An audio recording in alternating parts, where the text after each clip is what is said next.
महाराष्ट्र लोकांचे मत, लोकांचा विश्वास, आमची बातमी।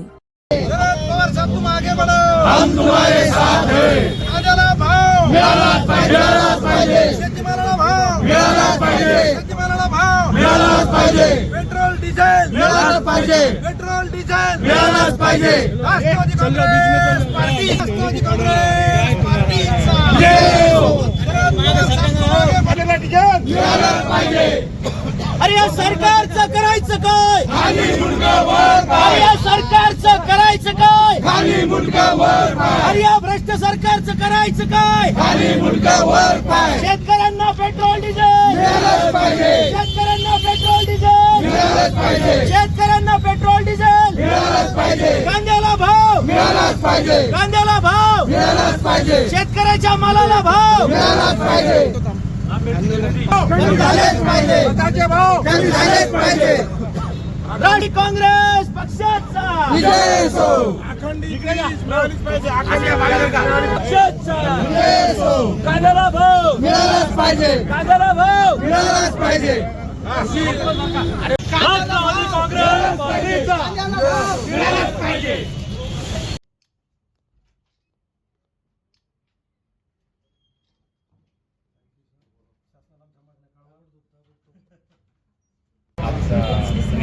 आज निवेदन दिलं सर, काय सांगणार तुमचं? मी काय मत? आज कलेक्टर साहेबांना राष्ट्रवादी काँग्रेस पक्ष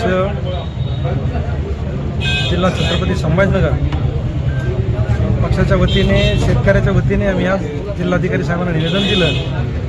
आणि निवेदन देण्याचं कारण की सद्यस्थितीमध्ये आपण पाहिलं असेल की कांद्याचं शेती उत्पादन जे पीक आहे, पण प्रामुख्याने सध्या कांदा आहे, मक्का आहे, गहू आहे, कपाशी आहे, जेवढे काही शेती उत्पादन माल आहे याला अजिबात भाव नाही आहे। लोक हे रस्त्यावर फेकायला लागले, साडायला लागले। ग्रामीण भागात तुम्ही जाऊन बघा, म्हणजे जे त्याला खर्च केला तो सुद्धा वसूल होत नाही आहे आणि शेतकरी वर्ग त्रस्त आहे। सरकार याच्याकडे कुठल्याही प्रकारचं याच्याकडे लक्ष नाही आहे। आता आमचं म्हणायची एकाधिकार खरेदी योजना आहे सरकारची की त्या हमी भावामध्ये सरकारने ही सगळी पिकं खरेदी केली पाहिजेत।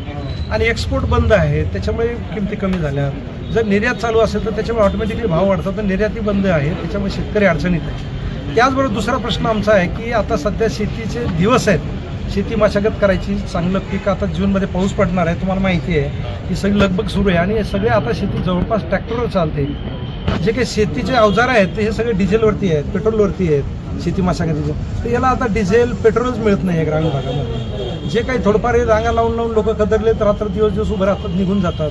म्हणजे ही एक मोठी समस्या आहे। शुद्ध बियाणे याच्या किमती भरमसाठ वाढल्या, तर मला वाटतं त्या किमतीसुद्धा शासनाने कमी केल्या पाहिजे।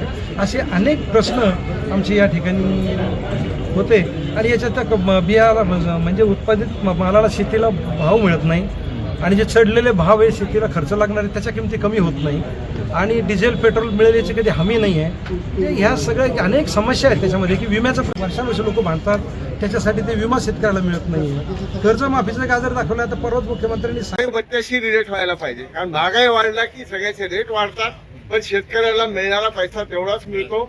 तो शेतकरी रडतो, त्यांचे मुलं ते शेती विकून शिकवतात, त्या ठिकाणी भ्रष्टाचार होतो।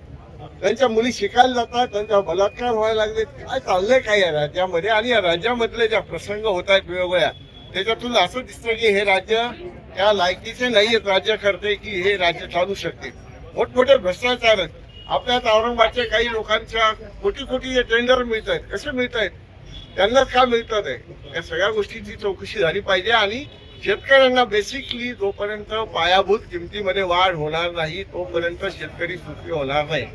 कर्जमाफी तर केलीच पाहिजे, पण त्याचबरोबर पायाभूत किमतीमध्ये वाढ तात्काळ करणं आणि ते महागाई भत्त्याशी रिलेट झालं पाहिजे। तसं नोकरीवाल्याला, सरकारी नोकऱ्यांना महागाई वाढली की 3%, 5% महागाई भत्ता, तसे MSP पण वाढली पाहिजे ताबडतोब, तरच शेतकरी पुढे जगू शकतील, नाही तर शेतकरी जगणार नाही।